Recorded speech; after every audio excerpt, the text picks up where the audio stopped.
I'm Kaya, and I'm going to be talking about my research paper tentatively entitled Freaks and Their Freaking, which is coming from a newspaper article quote that I'm using in my research paper. My research question is, why was the wardrobe of women's college students, and specifically Wellesley College students, under such scrutiny and close examination in the mid-1900s, and how were these wardrobes influenced? I think this is important to ask because clothing historically has had both the power to liberate and the power to control bodies, and Wellesley College is an institution prided by both its students and its faculty members and greater community in being a place where students feel comfortable and free to express themselves in really any venue that they can imagine. And a common first year experience that me and my classmates kind of noticed at the beginning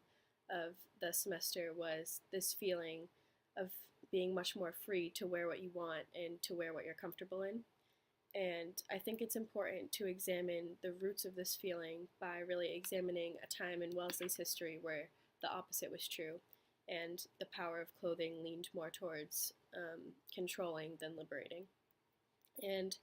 in response to this question, I'm arguing that though it may seem like direct regulation by college administration would be the main influencer in Wellesley College students' wardrobes, there are in fact very few written regulations or policies that were imposed on the students at Wellesley.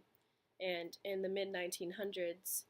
wartime ideology, changing women's roles, and students begging to break from traditionalist ideals contributed to this culture where their wardrobe became a national interest. So instead of dress codes, there were these external and internal pressures that were shaping and conflicting with what students wore, what they didn't wear, and ultimately what they thought they should wear. So that's basically my thesis. And to elaborate, the pressures that I specifically focus on having this large influence on the Wellesley College students' dress include community members of the town of Wellesley, other colleges, specifically coeducational colleges, but also women's colleges, faculty and staff within the college, national media sources, and also retailers. And a lot of the primary source materials that I was working with to shape my argument came from public opinion on a trend called shirt tails and dungarees, which is basically really baggy men's button-up shirts and loose-fitting jeans.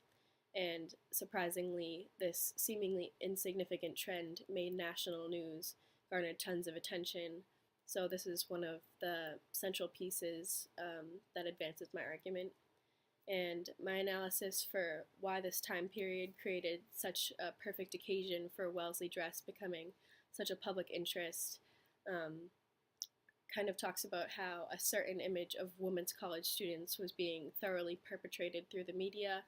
and how educated women were kind of taking on non-traditional roles post-wartime and during wartime, and how this was perceived as a threat, and finally how students were kind of generating these new ideas about femininity and who they were dressing for.